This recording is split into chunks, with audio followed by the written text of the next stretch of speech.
I just think we'll start from the beginning and kind of see how it goes. Does that sound fair? Arumba, are you feeling well or good? I'm feeling well. Sure. As in I don't feel sick. I'm feeling evil. A little bit evil. Just a touch. A little bit.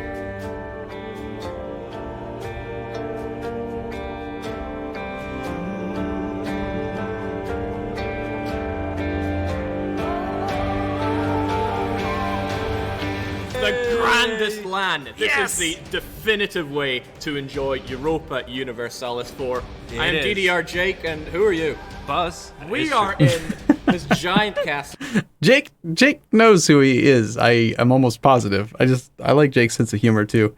He's a really fun guy to hang out with. He is I actually found it to be quite surprising, honestly, because he was, before he worked for Paradox, he was like a Scottish guy off in Scotland who's just playing EU4 and doing Three Mountains and beta testing and finding bugs and exploits and stuff in the game, and didn't seem like a very social person to me. But he's actually a very what's the right word? Not energetic. I'm not thinking of that. He's his personality pulls you in. Like if you're in the room with him and there's a whole bunch of other people, people gravitate towards Jake, not just because he's the EU4 project lead right now, but in general. Like he's got an affable personality. Gregarious, sure, that would work too. Like he's charismatic. I think that's what I was thinking of. He's got a very charismatic personality, and I don't know what it is about him, but he's just people are drawn to him. It's cool. It's really cool. So again, I think he knows who this guy is, and he's just making a funny joke, but his delivery is great. I like it. And this is the definitive way to enjoy. Let's hear it one more time. Hey, there was me. There's Flurry. The grandest LAN. This is the definitive way to enjoy Europa Universalis 4. I am DDR Jake, and who are you? Buzz. We are in this giant castle in Poland, and those Box move webcam. Right. So what we did, I think last time, I should still have one, right? I think I'm just going to bump myself up to here. And then apparently it's not quite the same position as it was on the last episode, so I'm kind of clipping it a little bit. Do you guys care? Should I actually try to make it perfect, or is it okay there? I guess we should try to make it perfect. No pixels can be lost. Is it perfect? It's still not perfect. That's more perfect.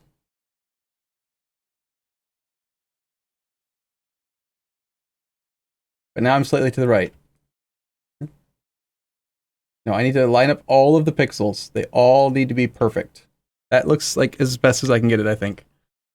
There's over 100 of us in here, and we're about to play some EU4, slaughtering each other. And you're on free-for-all, several people to a country, and I think Okay, so if you've not seen this, the very first episode, there's some audio echo and stuff, and people didn't know at the very first day of the event that the stream was live, like right at the edge of this. Basically, there was like this massive stairwell, and they set up halfway up the stairs, and so people would walk by on the stairs, and they would be having conversations when they walked by, and no one really realized that a lot of that audio was getting picked up, I guess. And Long Game Short tried to clean up the audio, but it was just not possible. So there's some echo and stuff here. Is it still off by 1 or 2 pixels? Well, I'm going to have to bother you guys by leaving it the way that it is. Why is... Stop unpausing. Start looking at the placement here. I see some cheeky buggers have decided they want to be France and Hungary. That's not how it's gone down. In fact, like we have a list of countries that are being played, because we obviously can't trust people here, but some we can. Okay, like we've got a Scotland player right off the bat, but maybe they're going to conflict with our Norwegian player. It actually looks fine to me. Like what pixel are you upset about? The fact that I'm not all the way to the far right, like I'm not touching this wall, or Am I 1 pixel too tall? Like flipping their box. I tried to position myself so that that corner there is like lined up on both edges.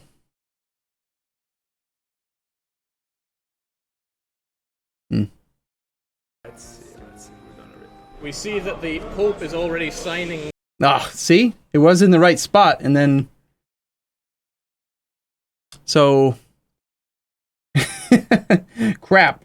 Now, on some scenes, it's going to be right, and on other scenes, it's going to be wrong. This is unacceptable. I'm going to put myself back down here, and I'm just going to clip the other one, because this one is the one they used more often, I think.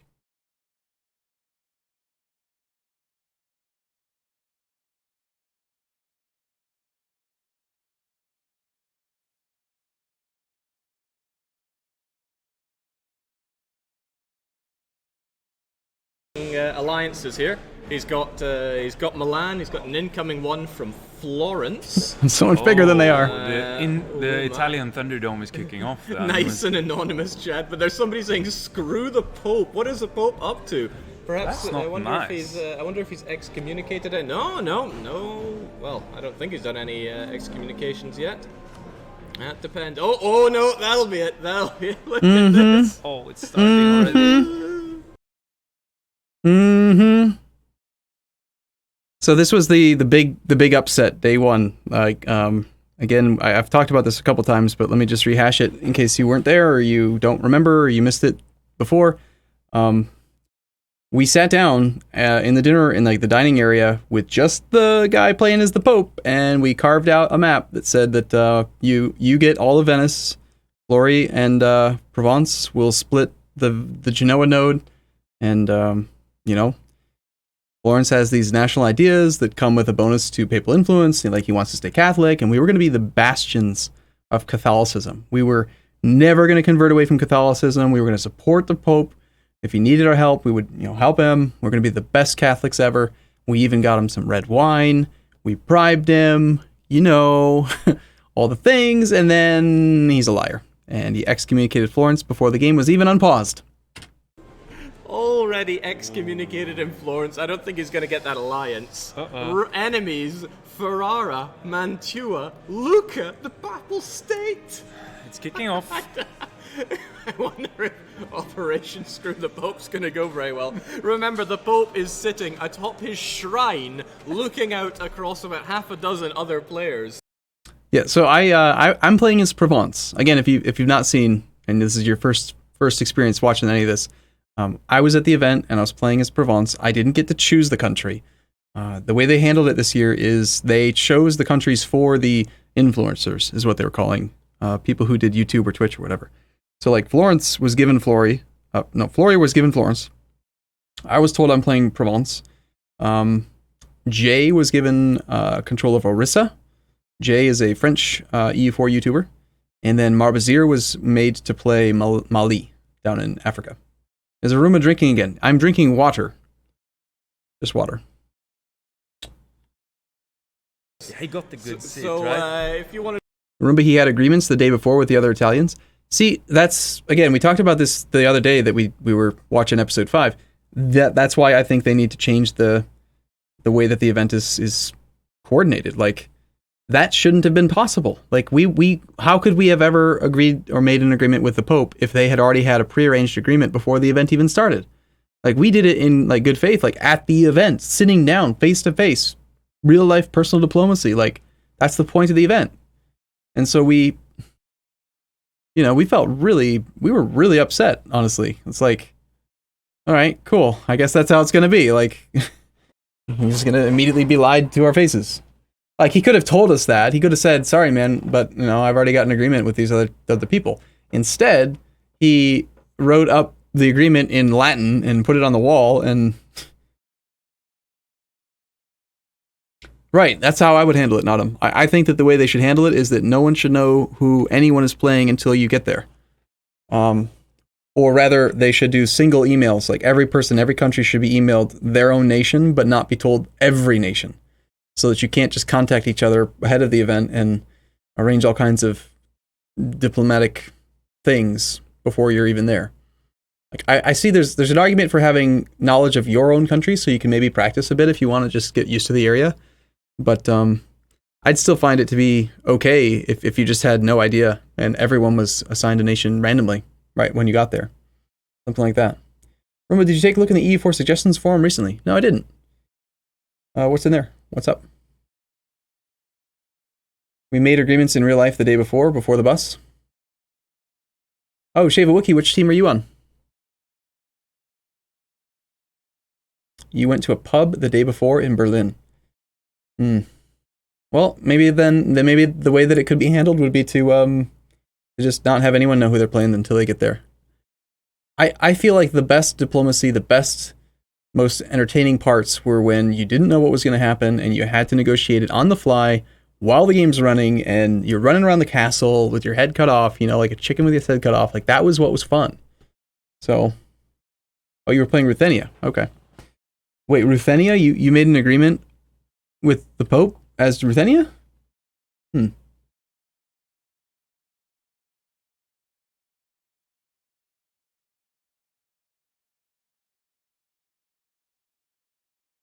Best compromise between training for your opening and avoiding alliance pre-event is everyone 1 week before the event? I mean, okay, I want to make sure I'm not being negative or something. Like, the event was amazing. Like, it was super great. A lot of fun. Highlight of my year. So I don't want people to think that I'm, like, was actually upset. Like, I had a great time. Just talking about how it could maybe possibly be improved. I just didn't like how some countries did spend a lot of time negotiating agreements and stuff before the event started. I didn't know my teammates, and I didn't meet them until I got there. We exchanged like 2 emails, and that was the extent of our communication. And other teams did more than that, and it's like an unfair advantage, just in time. It's like you had more time to arrange things, basically. Want to deal with the Pope? You've got to go groveling there. But then we all know that the Pope will need to get on his knees to get some Swiss guards. Yep. Right. Okay. No bias here in the commentary booth. No, We're just not at all. Saying it how it is. I mean, not like you're playing Swiss. And you're not I'm playing, not playing Swiss right now, but Nope. but give it time though. Here we go. And yes, if we get the players, there we go. Okay, so we have war already. Blue flames. Oh man, Riga! Poor Riga! What are you up to here? What is going on? So we have Riga. Is it? Sorry, I tried to mute the mic, but I couldn't find the button in time. So I just sneezed all over you. War with the Teutons, the Palatinate, Saxony, and Brandenburg. Because this is the war of Teutonic aggression. Oh, what? These two are meant to be historical friends, and yet there's already bloodshed. Brother pitted against brother. The Teutons fighting against Slavonians. Riga involved, but also Brandenburg and Saxony involved. Oh, who's going to come out on top of this? Because Teutonics much better defensive land than Livonian Order here. They're like been at it for 5 minutes, and they're really coming out strong. Yep, so if you're confused by how they know that there are player wars, over here on the right you can see a list of all player nations. And the red flames right there mean that the country is currently at war. Blue flames means that they are at war, but they are also at war with another player nation. And then if there is no flame, then that country is at peace. So it's just easy to see at a glance, like, are there player wars happening? And then they can just click, like right there, Yeah. and it'll go to that country because they're in observe mode. in our professional opinion here. Yep. So what we have the Livonian Order and the Regan troops together. They mount to a lot more than the Teutons, but it looks like the Brandenburgs are coming on in, and so too are the Saxons. I wonder what they have in store for them there. We simply don't know right now. Who else do we have at war? The Blue Flames are all about this war right now. Let's look at other non-player wars going on. We have Orissa, who have decided that, Bengal have to die. They're striking against the Tiger's neck from the get-go, but they have all their subjects at their command as well. No alliances. They're going on a solo. Mawar also enjoying some warfare. Who are they taking? How did Marbazir do it as Mali? That was something we talked about the other day while watching episode 5. So I don't want to just constantly repeat myself, but Marbazir could only see one other player nation at the start of the game based on his terra incognita. Playing as Mali, he could see Morocco, but Morocco couldn't see him. So basically, he was playing single player. Like, he's at a castle with 100 other people playing multiplayer PvP EU4, but basically in a little box playing single player. I get the idea of like spreading people out around the world so the whole world is interesting, but that, like, if I were playing as Mali, I would have been bored. And I think that they gotta do something different. Down, they're going for Delhi and Bangladesh. Bangladesh, a subject of Delhi. So it's another war of aggression. Oh, it's a humiliation of Delhi. Interesting opener. Hosokawa as well. Now, the Hosokawan player, they had... West Africa? So you mean Congo? Congo was empty at the start, but then I think one of the first player nations that died started playing as Congo. I don't know exactly when that happened or which nation took over from, started playing as them, but they were empty. And then on the east side, Kilwa was a starting nation. And Kilwa was also basically playing single player. They went nuts. They expanded so fast up the eastern coast, all the way up into Hormuz, and then that was where they finally found some player interaction. They had big ambitions, right? They are, to my best of knowledges, alone in Japan. So if they can turbo unite the place, they're going to be one hell of a strong contender here. Looks like they're alone. I foresee that given we have a player over here in Wanzhou, soon to be Manchu, we might have some very early conflict between the Japanese and the Manchurians. I can only hope.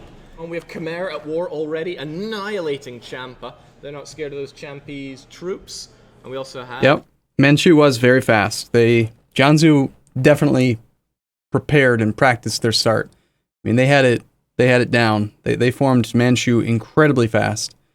And then they were very, arrogant about their ability, and then they got themselves killed.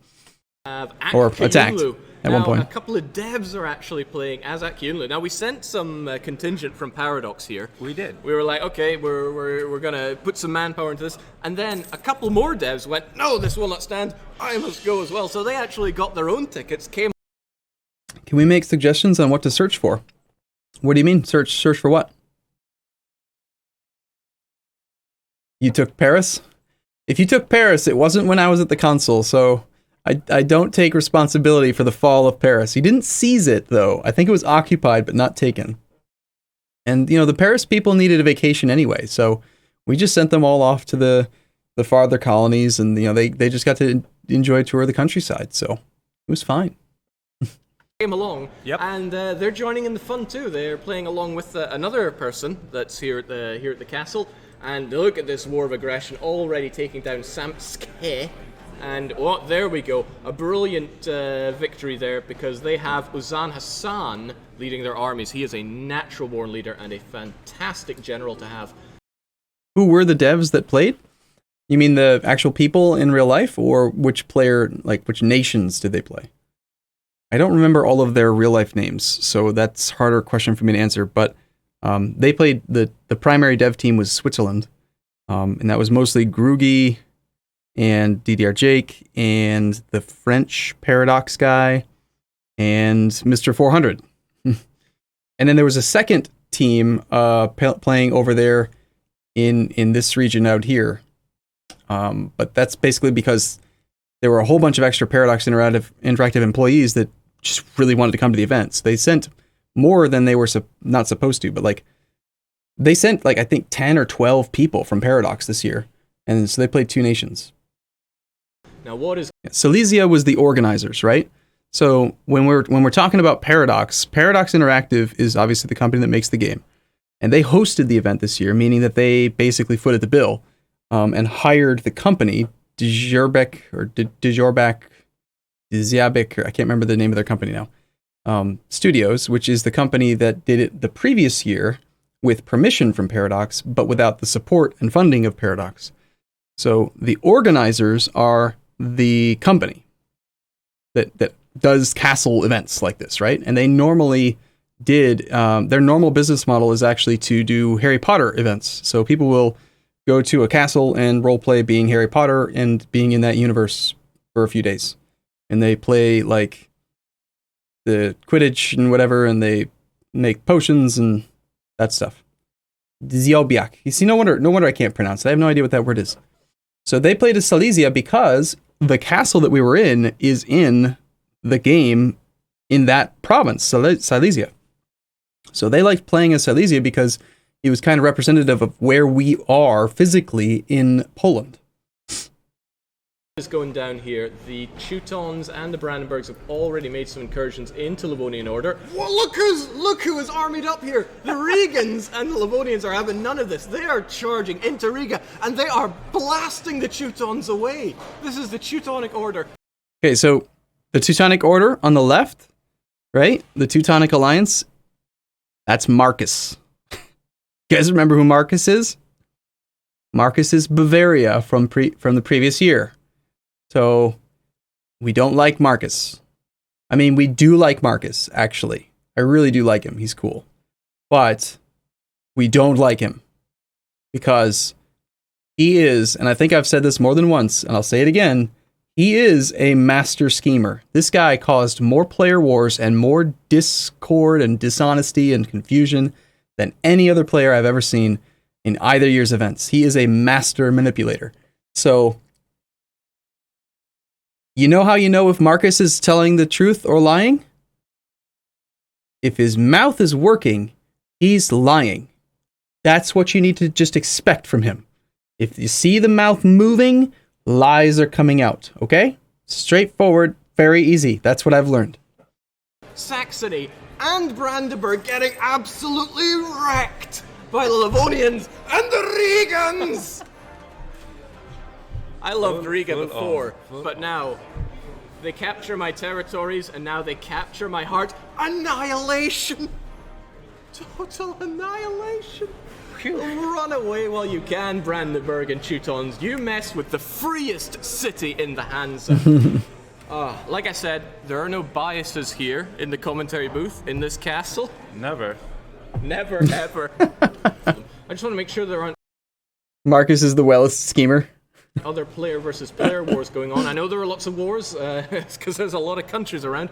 We will try to keep our eye on them as best we can, but this is where the action is happening, and we love the people that bring the fight, so let's get an eye on what's happening here from Livonian Order's point of view, right? They're being charged against. Now look at that first roll. I wish there were a way, though, I could capture this so that I don't keep having this thing pop up whenever I pause it, because it blocks part of the interface, and it really annoys me, but I can't seem to find a way to make it not do that. But look at that first shock roll. This is, I think, shock roll 1 of this battle. This could have easily have gone the other direction. An 8 versus a 3. Brutal. Not so good on the roll in the shock phase. It's looking grim for them. 9 versus a 2. As well, Teutons coming out on top, and then they finally got a good roll, but it's too late. Like, if you have to choose between getting good roll, bad roll, like, you obviously want to get the good rolls first, because then these armies are all at like half strength, so they can't capitalize on the good roll. They do half damage if they're at half strength, right? They brought it in at the end, but they are getting pushed back, and I think that is the expulsion of them. I am pressing spacebar. That's pausing it, unpausing it, but it keeps still popping it up every time the video's paused. Lands, not even that far. If I unpause and then let it play for a second, it goes away. But even if I press spacebar, forts are scroll down and you won't get it by the spacebar. They're going to get annihilated there and then. K is the same thing. It doesn't work either. Oh, June looks like it's going to be a bad month for the Livonian and Regans. See, K brings it right back up. Oh, they can just see their Base brings it right back up. doom impending. And okay, it's the Saxons stealing the show here, and that does not look so good for Livonians. They're either going to be annihilated there or forced back. We'll see what happens. Yeah, they make a retreat all the way back to Reval. They'll have to rethink their game plan because they are loaned up. Manpower is it's not looking so tickety-boo. This is another example of like a prearranged alliance. So my understanding is this: if you actually look at the war, I think at some point it's revealed in the video. I believe that the Teutonic Order actually declared a no CB war on the Livonians. Like, they attacked them like right away within the first month or two, and they had the support of Brandenburg and Saxony or whatever, and like they had it all arranged, and it's like, hey, we're all gonna go, we're gonna kill them, and they just, you know, they They didn't give him any opportunity to do diplomacy, and they had it all prearranged. So that sounded a lot like Marcus. Okay, what else is going on in the world? I mean, I just want to check my beloved Swiss to see if they're at war. They are not at war, but I hear there was some kind of transactions. They've rented out Condottieri to Genoa. So what are the Genoese up to, and why are they occupied by Byzantium? There's an extension? No. How would you, is it like a keyword shortcut you can press to hide and show it? Let's take just a quick second and see if we can find it. Chrome extensions, hide. Hide time bar? Hide download bar?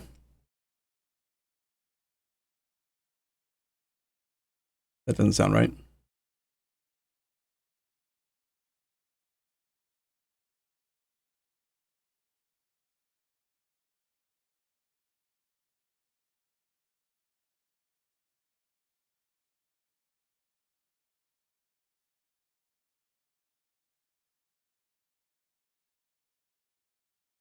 Scroll up, you saw it. It was this YouTube progress bar.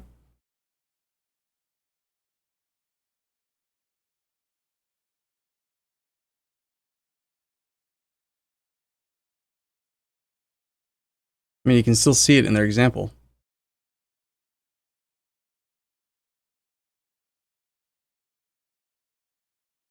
I'm not actually trying to read because I'm trying to read chat at the same time. YouTube progress bar. Easily hide YouTube's progress bar and all of the information that shows during the duration of the video. Alright, let's try it.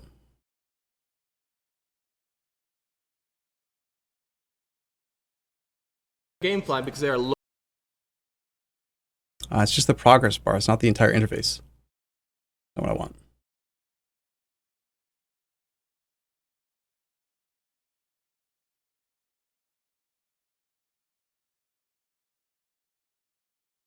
Yeah, it sounds like time bar is not really a proper search term.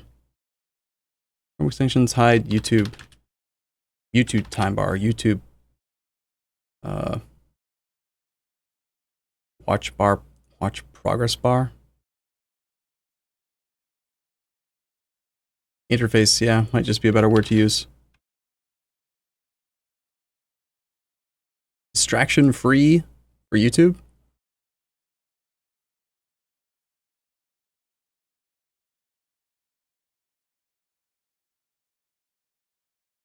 That doesn't sound...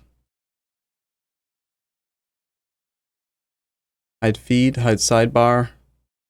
Disable playlist, hide comments, hide... No, that's not it.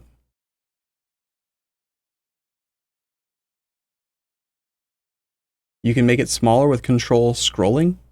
Is anyone else Googling this right now and actually finding a workable extension?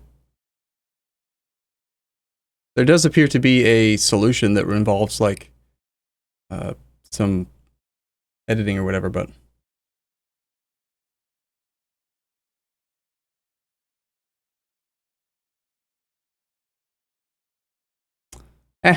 whatever. I'll work on it maybe for the next episode, next time we do this. It is annoying because it keeps on covering up the combat rules and stuff down here when I pause to talk about it, but we'll just have to bear with it for now. Oh, they can just see their doom impending. And okay, it's the Saxons stealing the show here, and that does not look so good for Livonians. They're either going to be annihilated there or forced back. We'll see what happens. Yeah, they make a retreat all the way back to Reval. They'll have to rethink their game plan because they are loaned up. Manpower is it's not looking so tickety-boo. Okay, what else is going on in the world? I mean, I just want to check my beloved Swiss to see if they're at war. They are not at war, but I hear there was some kind of transactions. They've rented out Condottieri to Genoa. So what are the Genoese up to, and why are they occupied by Byzantium? The Republic of Genoa hired 10,000 troops of the Swiss army. And the price is 1.2 times maintenance. So the Swiss are here to make some money. But where is the Swiss army? Oh, here they are, sieging down Serbia. It looks a little bit weird when you exit full screen, but yeah, that does work. So they're plopping out the Serbians, whilst the Genoese, they've parked a little contingent on Constantinople, whilst the bulk of them do their sieging. Yeah, that is a lot better. That's probably pretty acceptable solution for now. Yeah, interesting to see that they were able to, that the Byzantines were able to ship over and take on Genoa. So were there any alliances involved in that? No, just... So our opener, we practiced actually 2 or 3 days in a row while streaming before the event. But the game plan was we had armies in position so that when the 100 Years' War fired, we could snipe control of all of the forts. And then we used the war score for occupying the forts directly to do a separate piece with England in order to demand provinces from him. And we released Normandy and took a trust hit with France and just tried to grow a little bit in the opening there. And then beyond that, it was just waiting and seeing, really. That was as far as I could really plan. Waiting and seeing how things shaked out and if we could actually use France against anybody else. Maybe Brittany, maybe Aragon, maybe Castile, find something. But it really depended on what was going to happen. Just Athens and Serbia. So Pope is at war? Is Chat saying that? Pope man at war. This is the best part. What is he up to? It looks like... This is the best part. Okay, so Flori's response... Flori's response to being excommunicated and seeing 4 of the countries neighboring him rival him was to attack them. He went on the offensive. Florence is the aggressor in this war, not the defender. Florence has gone for it. What is happening here? So they're at war with Florence. Florence has decided it's time for the conquest of Romagna. They're gunning down the Pope. And there we go, Roma is completely undefended. They're going full Hannibal on them here. So I believe what happened is, okay, you got to take a close look at this. It's kind of hard because I can't zoom around the map, but look right here, right? If you're playing in Italy and you understand how zone of control works, or even if you don't, I'll try to explain this part. Florence has a fort in Firenze, which projects a zone of control over here into Pisa, and into Romagna, and into Urbino, and into Umbria. The Pope has a fort in Rome, but it only projects to these 2. Since there's no fort in Romagna, this is a level 1 capital fort. That means that if these guys marched into anything, they can't actually get through down to the Pope's side. So that's why they're all sitting in Firenze. They're trying to siege down this thing. So Flori knew that he could go down into Rome, stack wipe the actual army that the Pope had on that side, and then come back. And the other thing that's great about Firenze is that it's hills. So he has a combat advantage defending in Firenze. On top of that, Flori has a starting general, or a starting leader, who is like a 655 or something like that. And he really, really quickly pushed for Tech 4. And I believe he had a Tech 4 advantage over these guys for a little while. And he also had a really good general. He had like a 4-shock general or something like that. So, but they're also, what do we have here? They now have Milan charging in, Genoa charging in. There goes Urbino troops. I actually didn't get a chance so far to really assess how Flori won this war. I know that it was a crazy looking war deck, but he did it, and logically he had to have a good reason for it, right? So how is this going to go down? We missed everything you just said. And Florence. How can you have a 655 in 1447? Because the ruler, because he's scripted. The general that you, or the leader of your country as Florence, is always going to be the same. Alone against the world here. They didn't bring any allies into this. They decided they had to show everyone a lesson. They got 4 shock on their side, and that's a good thing to have. Yep, so Florence's general is a 1420. Not a super stellar guy or anything, but the 4 shock is all that really matters right now. Have on your side. Why is Milan walking away? He can't actually get anywhere, right? Again, the zone of control of Firenze is projecting into neutral territory and into his own territory, and he can't get through. They can't get to the side. So his army is completely safe right here. They cannot get to that army right now. And he's waiting for the right time. He's just getting some morale, getting some reinforcements, and then he's going to go sally out of the fort, Their land is well defended with hills. So, I mean, he could do a sword. Have you ever played with a game on any other start date? No, not really. The only start date that even interests me is the one about the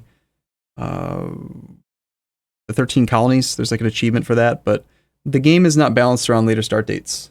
Everything is balanced around starting in 1444. They don't even pay attention to it. There's a lot of bugs and stuff that can happen when you load up later start dates. sortie and charge into it with his units. But it seems his focus is on the Pope here. Where are the... Oh, they're on their way back home for money well earned. So... Now this was what, like, this battle, man. So when you look at the numbers, it seems like there's no way Flory could possibly win this. But if you actually break down the modifiers and everything that he's got, he should win, if that makes any sense. All those... Look at the casualties, 654 versus 1192, like... Who believe in the Flory, now is the time. 2-1, he's getting the 3-1 now in this phase, that's probably the fire phase. Bring your energy to the chat. And he's back right here again, 266 for 681, that's like over 2-1, almost 3-1. Needs you now more than ever. Look at him. Come on. And let me try to break down the numbers here. So he's got military tactics at 0.7, he's got more morale, equal discipline, he's got his 4 shock leader. The fact that he has a 2 here means that we know the shock value of Guido is going to be 2, because this guy always has a 2 shock advantage. So he's facing off against a 2 shock leader as a 4 shock leader, but this guy also has a -1, which makes him effectively a 1 shock leader versus a 4 shock leader. It's massive, massive disparity. And then again, the tactics cannot be understated. The value in military tactics being at 0.75 instead of 0.5 is massive, because you take your calculated casualties and you divide it by your military tactics. So in the early game, when you have 0.5 military tactics, if your casualties are supposed to be 300, divided by 0.5 is 600. He essentially is taking, well, what would the math be there? He's taking like 33% less damage, I think. Let me do some math real quick. I can't remember now. How would this math work? So if one guy was going to take 300 divided by 0.5 versus 300 divided by 0.75,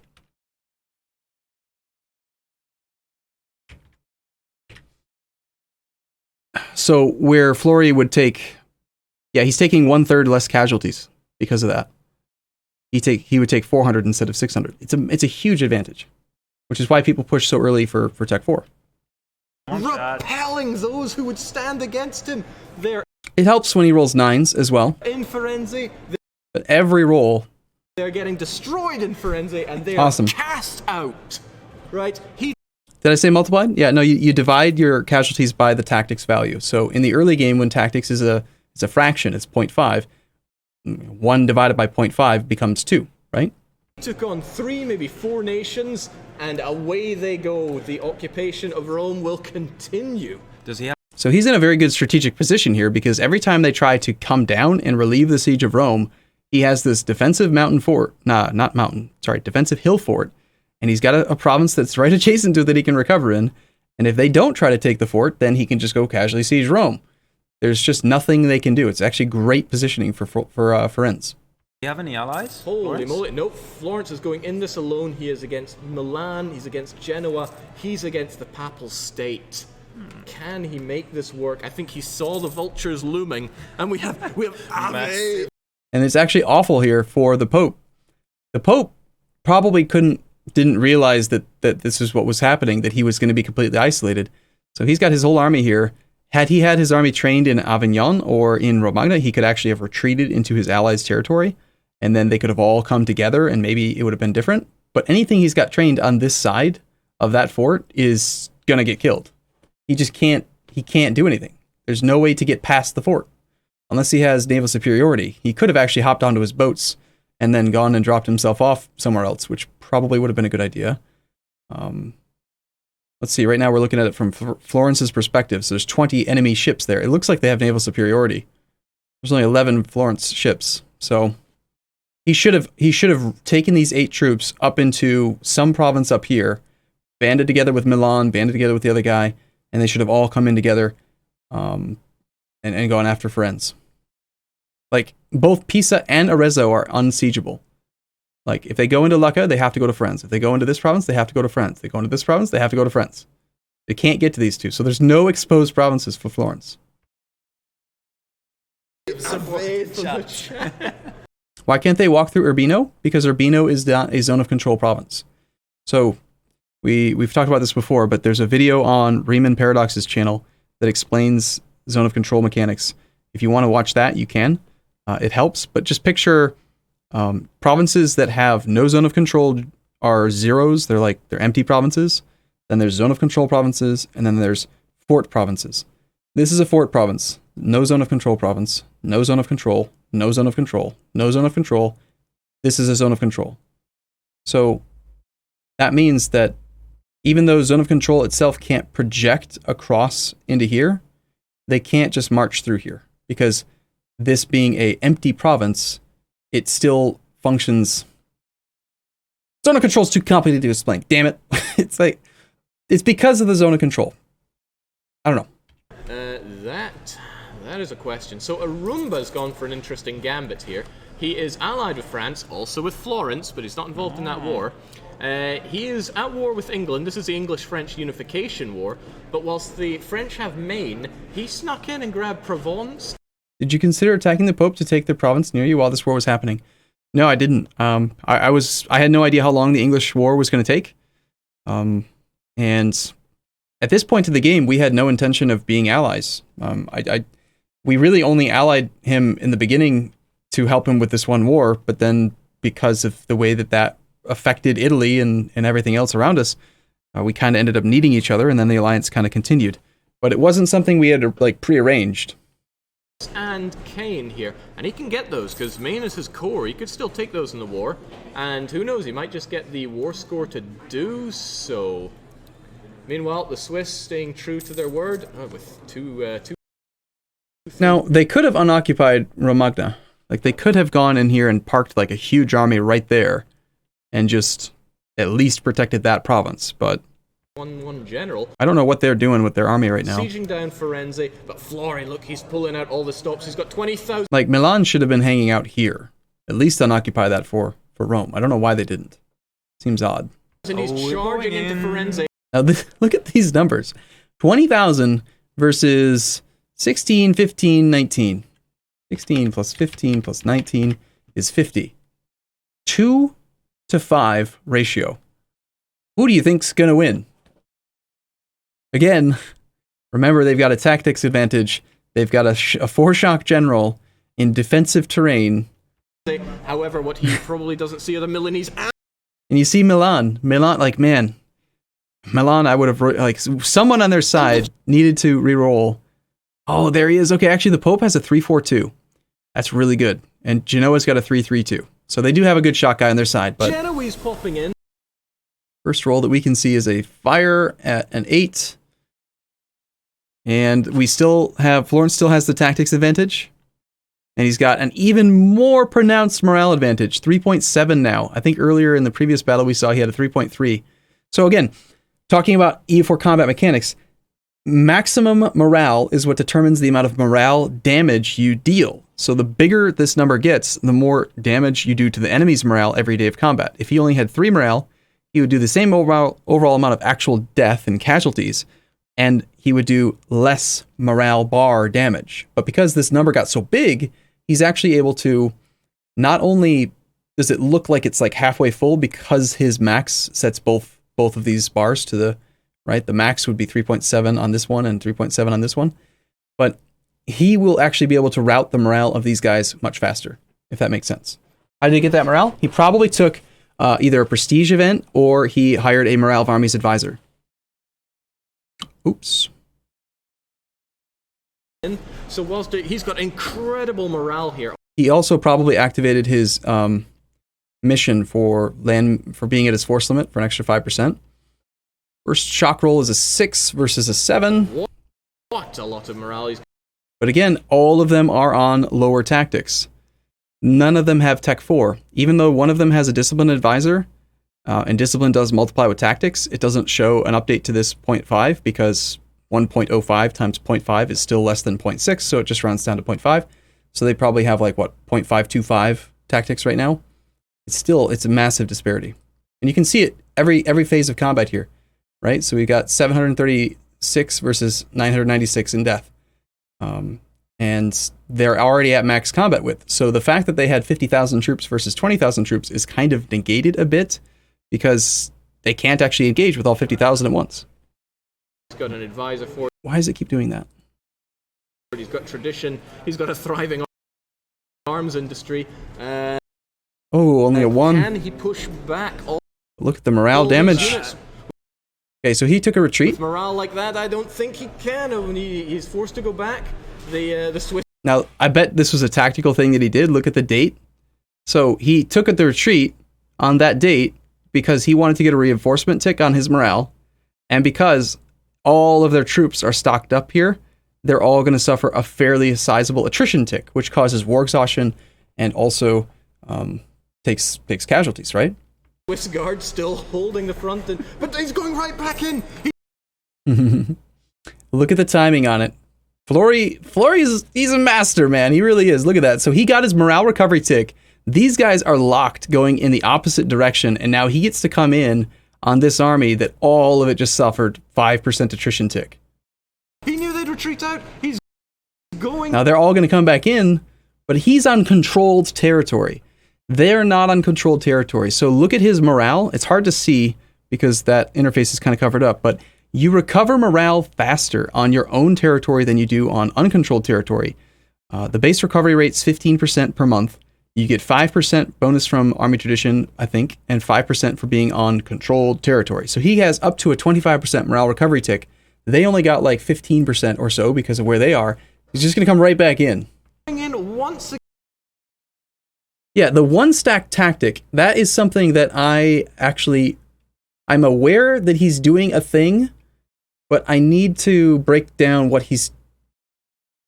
Oh, okay, I know what he's doing.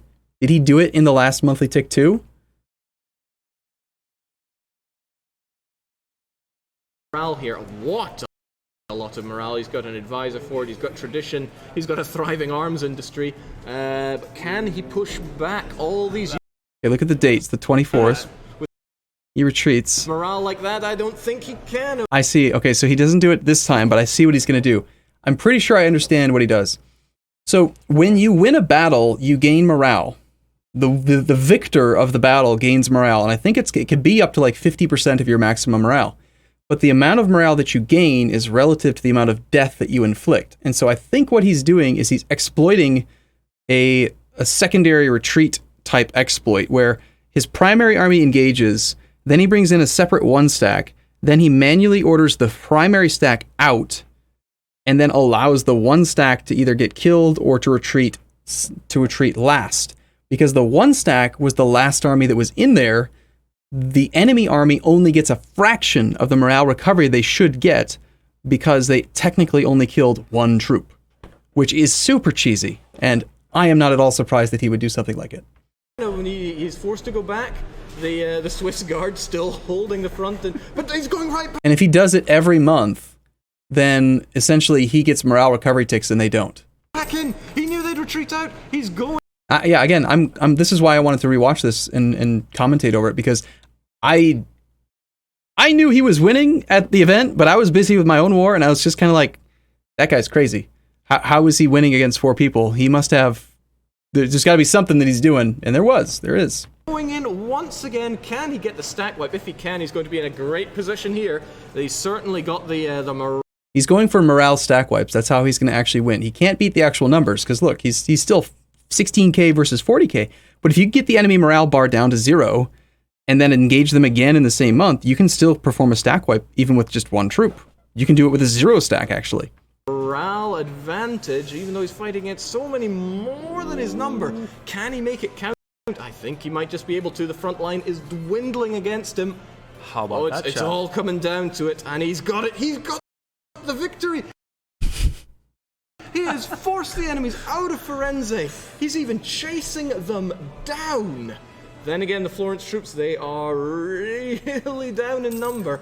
But what a victory. That was nice. What a victory. Not many. I don't even think he actually did the 1 stack tactic there. I didn't see him do it. He didn't do it in the previous month, and then he didn't do it just there. Many people would go for such an attack, but Flory went for it. Meanwhile, Rome is sitting under siege, the capital's under siege, the rest of his country is under occupation. It's not a happy day for the Pope, and he is a defender here. I think that he does do it. I think he probably pulls it off again. Like he's not won this war yet. There's still a lot more to happen. So all the abbeys come in here, right? Flory tactics, right? He certainly has his following in chat, and like I said, he needs your power now more than ever. You need to raise the roof for him because he's fighting against a lot of odds. Speaking of people that fought against a lot of odds, what's going on with Livonian Order? It's been edited out? Do you think that that's actually true, or are you just joking? It looks like they're down. Oh, I was going to say they're down to the last stand, but no, that's the Teutons. What a stab for a fellow order, though, right? They fought paganism together, and yet at the drop of the hat in 1444, they decided all bets are off, you're going down. Okay, we're looking at that, but let's get our eyes back onto... What does he get from sieging Rome with a 1-stack? No. Yeah, it blocks recruitment. He's preventing Rome from training up any troops down there. But honestly, even if Rome had trained troops down there, that'd possibly be a good thing for Flori, because then he could kill them. They wouldn't be able to get past his fort in the capital. To Florence. Where are his units now? He split them up a wee bit. He's got 10,000 down. Lucca are going for it alone, but they've got the backup of Milan and Genoa. I don't think they're consolidating their units, which makes them a bit weaker. And also the Florence morale is just through the roof. Well, he's got Miltech 4. See how he immediately noticed that Genoa was going away? So he's going to go and try to engage this half stack. Which is counting for a whole lot. He could easily get a stack wipe on that, actually. Genoa turned around. Going in, probably trying to wipe the floor with with these guys. Okay. Now I'm curious. I'm curious if he actually scorched earth Firenze. Does Flori Worry use scorched earth? Because if he doesn't, I would recommend he scorch his capital here. If he scorched his capital, that would have made things even better for him, because he could have really thrown off the reinforcement speed for the enemies, and the likelihood of them actually sieging this thing is very, very low. Genoa has a... He doesn't use it very often? That's something that he should definitely use.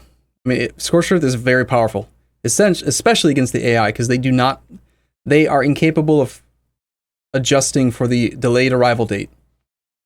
5 as to have... well, just about okay, I think here he's going to do the tactic. Look at the date, 28th. Everybody that can, but here's the thing. Firenze have Miltech 4. Does he actually get there in time? 4, and that counts for a whole lot. They are making it count for a whole lot. We'll see what happens when the Swiss get involved, though. The Swiss Guard are arriving. Okay, I guess he doesn't actually have to do it at the end of the month. Will it make the difference? I'm not so sure, because Switzerland also at Miltech 3. Everybody's enjoying that Miltech 3. It's not looking good. I want to see if he does it. For the 20-odd thousand getting annihilated by a force a fraction of their size. Even the Swiss, last to hold out, could not make it happen. The morale advantage, man. State. Looks like the Pope used the docking in Urbino. Did I miss a battle over there as well?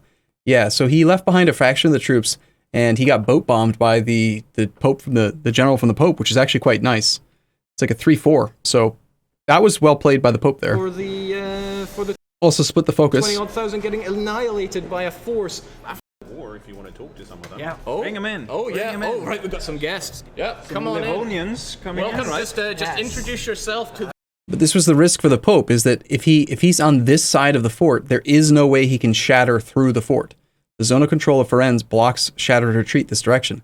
And since he's got no controlled provinces, he's only able to shatter one province away, which means Flori's easily going to get a stack wipe on the Pope's army. No pressure, but many thousands of people here enjoying the Grand Slam. So we as Livonian Order, we agreed with the Teutons, who were, one of their players was... See? Did you see that stack wipe? So the battle happened here.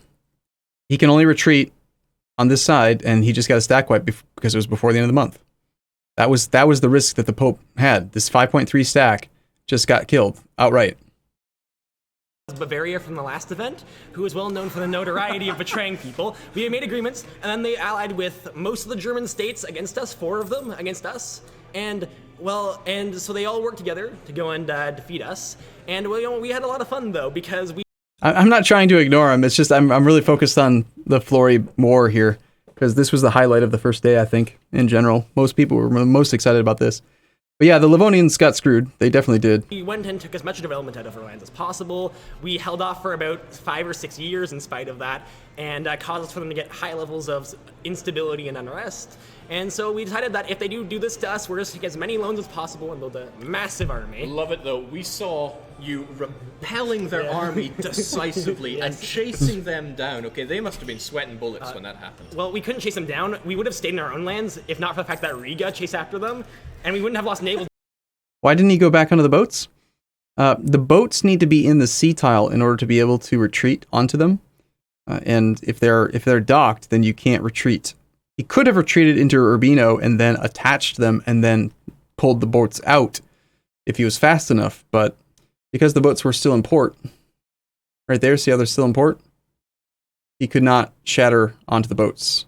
Right there, they're still in port.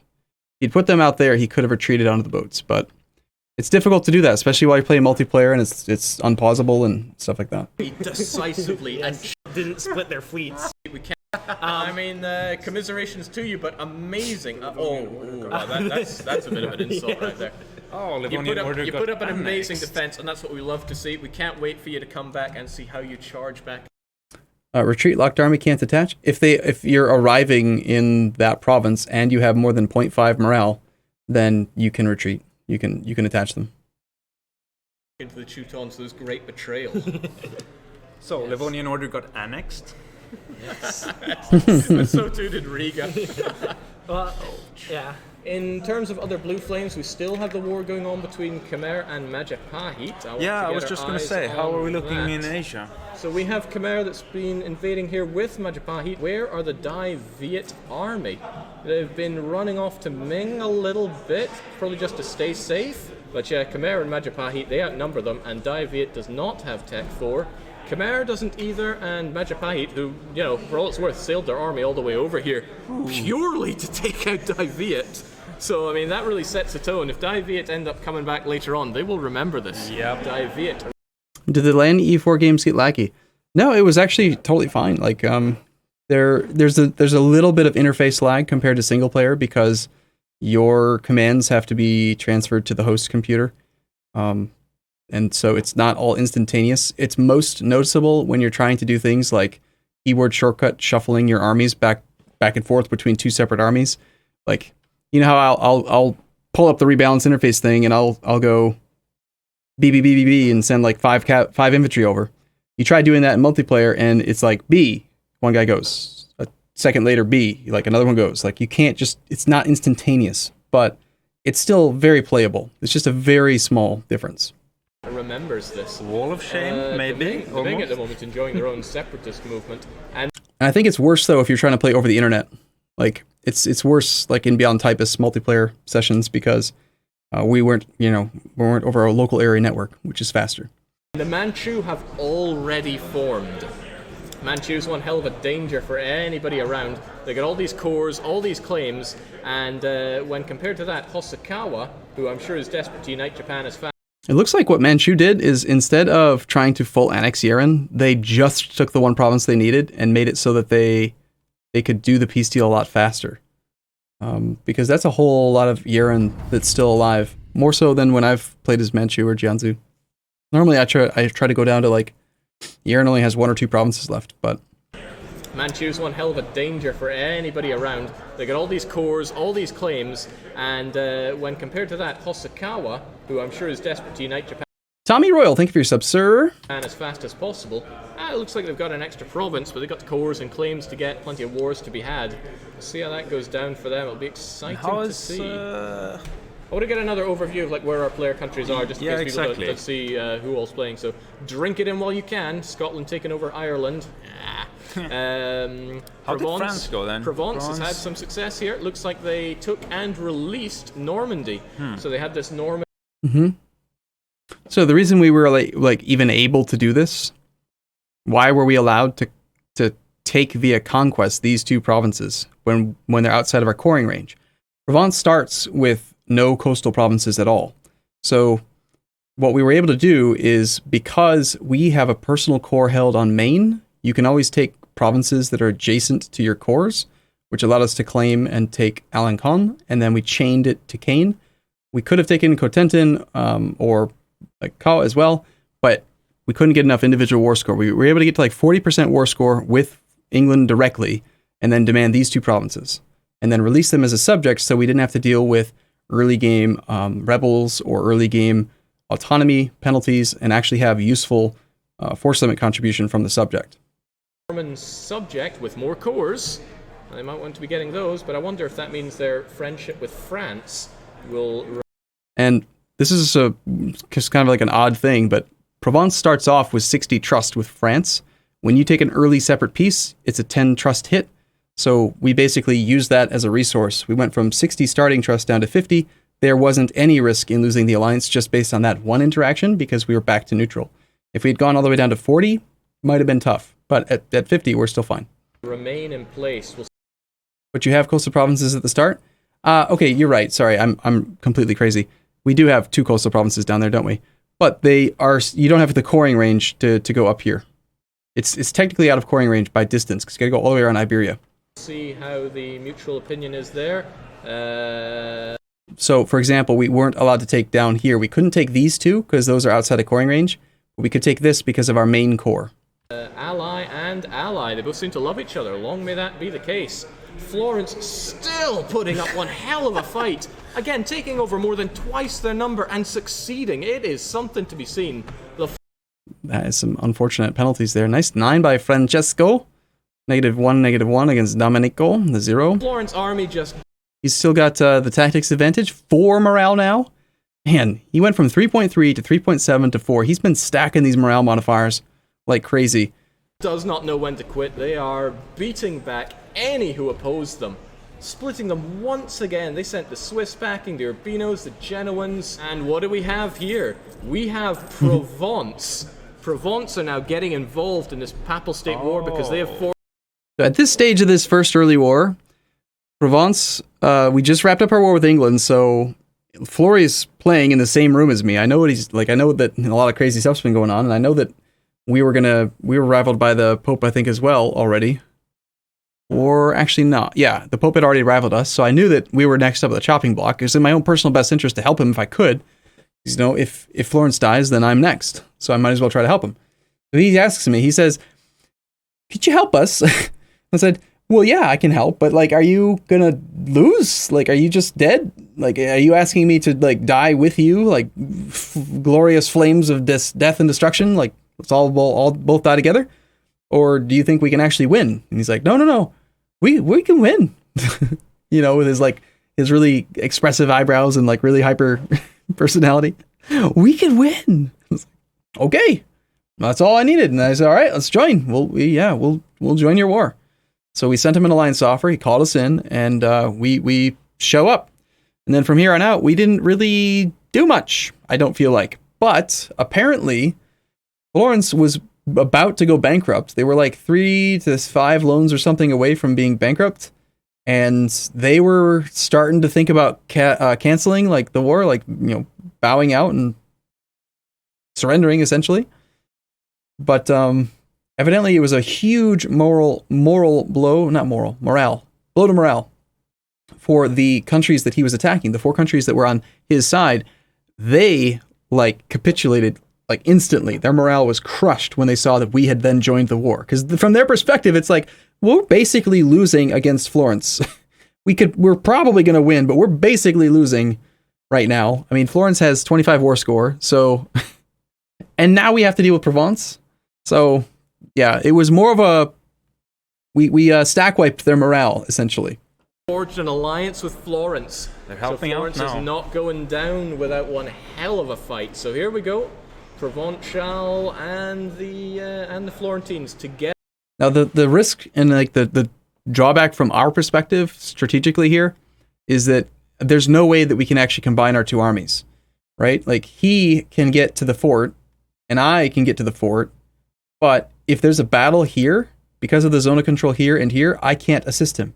And vice versa, if there's a battle here, he can't get to me. So we were both in the war, but we were kind of working on opposite sides of these forts, and it was actually kind of risky. So we were trying to be pretty cautious in just how we moved around. The only 2 provinces that I could definitely take were this one, and then occupy Avignon, and then occupy this province here, and then just kind of sit on it. The Milan fort is flat terrain, though, so that's what I was looking at. First off, this is a coastal hill fort, which is harder to siege. They had naval superiority. But I figured, all right, we'll siege down Albenga, we'll take down Novara, or whatever that one's called, and then we'll just park our whole army in Milan. He can come up this way and come into Milan, and we'll just wait. And eventually we'll take down Milan, and we got Milan out. Once Milan's out, then we would have zone of control gone here, and we could actually get down and help out in every area. together against insurmountable odds here, but they're suddenly a bit more surmountable. Lorraine involved as well, although they're just chilling up north. It seems the Milanese are still chilling out in Genoa. They are fresh out of manpower. They're not so deep in the loans though, right? Florence knows that loans are just a number. Yeah, please. Before you end? Please. Let's have a word from our hosts with the mosts over in Silesia. Hey, welcome. Hello, hello. Tell us about Silesia. Well, Silesia is the nation that we organizers are playing. We thought it would be fitting, since we are actually in real life, we are in Silesia. So we decided the host computer is playing in Silesia. That has created a bit of a problem, of course, because Bohemia is our overlord, and we're afraid that they might very soon try to integrate us. Well, I mean, they can start doing that after 10 years. It's already been 7, so... Yeah. So we have been talking with the players of Saxony and Brandenburg, and we've offered them a very sweet deal. If they can just get Bohemia off our asses, we will submit as their vassals. Yeah. No, the host nation doesn't have to be a played nation. They can play as an observer, and that's what they did. So the host computer was the Paradox computer. Yes. So, just want to highlight the Bohemian alliances here. Poland, Brunswick, Limburg, Ferrara. Maybe you don't have to worry about Ferrara so much, but Poland? Brunswick is a player, but Poland is at war with Hungary right now. Oh. They seem to not be doing very well. Not too hot there. No. They have the union though, but it's just not working out for them. We had to rehost every time someone got annexed because hot join. Well, it wasn't a rehost; it was a hot join. In order to hot join, we would have to pause the game, allow someone to join in, and then take up control of a province. All right. We'll see how that... I could be completely wrong. I'm not sure. We'll see how Maybe that they were pans hosting. out. That could be. I mean, all of the computers were provided for by like a company that leases out equipment. So it's not like one computer was any better than the others. It really makes no difference who the host is. But if Silesia was the actual host of the game, then yeah, maybe they did have to rehost it for that reason. Thank you kindly. So if we see bad things happening to Silesia, we know there are people that have not been keeping their deals going on. Just don't want to drop this war because it's all going on. Florence have really picked it back up. They've got a hell of an army, whilst the Milanese are at the mercy of Provençal troops here. Okay, Provence is now on to the Milanese capital. I don't think it looks... And this is what I meant, or what I mentioned. Over here, we've got a 7-stack sieging down this fort. And then over here, we're just parking and just waiting in flat terrain. We had Tech 4 at that point as well. So there's like nothing that they could actually really do. They'd have to throw at least like a 15-stack at this to threaten it. And worst case scenario, Florence, I think, did have access up to Milan as well. So it's too good for poor Milan here. Do we have any probing questions coming in from the chat? Like I said, we have the chat coming in. There are so many of you, though. It's just going boom, boom, boom. A lot of support coming in for the Florence there, who unfortunately just got wiped out there by the Milanese, but that was just a small contingent. Florence is still very much alive and kicking in Genoa. Yeah, Milan must be feeling the heat now. Meanwhile, what of the Swiss? The Swiss are actually at war themselves. The Badenese conquest of Zurich, so Baden have gone to war with the Swiss. An interesting... Someone just asked if there were any major misplays during the event that you think are worth mentioning. Well, this is kind of funny. The Swiss, I believe, were attacked by Baden. Like, this guy attacked Switzerland, and then Switzerland's just like, excuse me? And then they, like, annexed him. Interesting strategy, since Ravensburg is on the side with the Swiss, so that could be... Did I read Swiss. that right? Is it defensive? Of an interesting strategy. Yeah, it's the Badenese conquest of Zurich. It was the defensive war. So they just decided to suicide themselves against Switzerland and Ravensburg. I don't know why. No, they weren't on a player. It's just an AI. Just out of the blue, just like, I'm dead now. Since Ravensburg is on the side with the Swiss, so that could be Baden's first and last mistake. Yeah.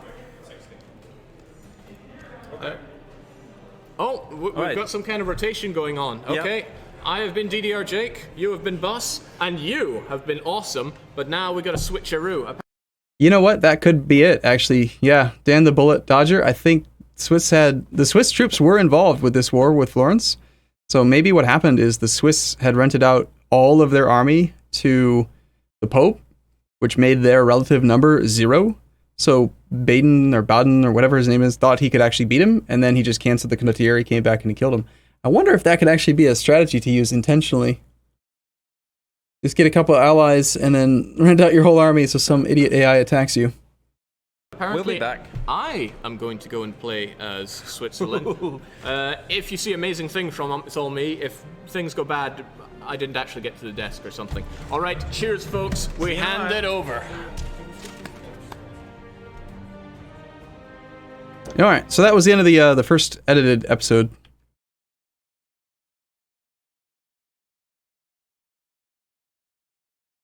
I just said it perfectly? Great. Which one of the times did I say it perfectly? Because I just said it like 4 times.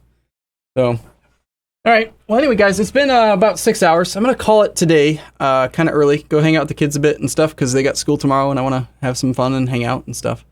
But I think that I will probably go through episodes 2, 3, 4 as well. And then hopefully episode 6 comes out soon. I hope you guys are still enjoying this like review of it from just watching the stream and talking about it and looking at it and stuff. So they have school tomorrow. I'm pretty sure they do. Yeah, pretty sure. Tomorrow's Monday. It's either tomorrow.